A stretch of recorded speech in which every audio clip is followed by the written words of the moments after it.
حوالے سے بڑی اہم بات ہے۔ صحیح بخاری میں امام ابن سیرین جو تعبیر الرؤیا خواب کی تعبیر کے بہت بڑے امام گزرے، انہی کا یہ معاملہ ہے۔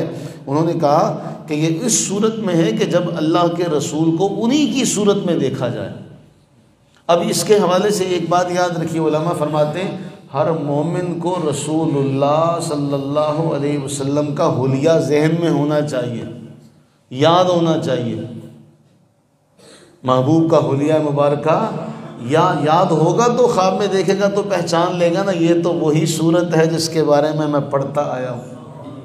یاد ہی نہیں ہوگا تو خواب میں کوئی بھی ملے دعویٰ تو کر سکتا ہے۔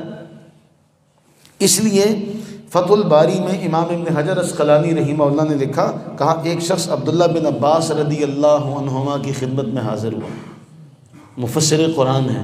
عبداللہ بن عباس کی خدمت میں حاضر ہو کے عرض کرتا، جی آج مجھ پر بڑا کرم ہوا، میں نے آج رسول اللہ صلی اللہ علیہ وسلم کو خواب میں دیکھا۔ فرمایا حلیہ بتاؤ۔ عبداللہ بن عباس کیا کہتے ہیں؟ بتاؤ دیکھا ہے تو کیسے تھے؟ خواب دیکھا ہے، حلیہ بتاؤ کیسے؟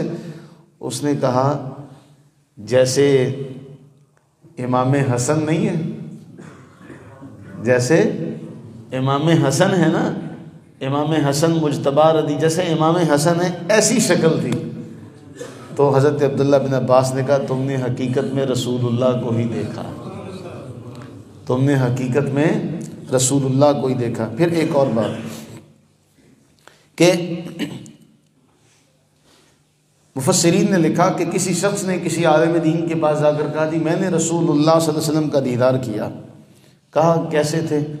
کہا میں نے نہ دیکھا کہ اللہ کے نبی سرور عالم صلی اللہ علیہ وسلم کا مجھے خواب میں جلوہ نظر آیا تو میں نے دیکھا کہ آپ کی داڑھی مبارکہ سفید۔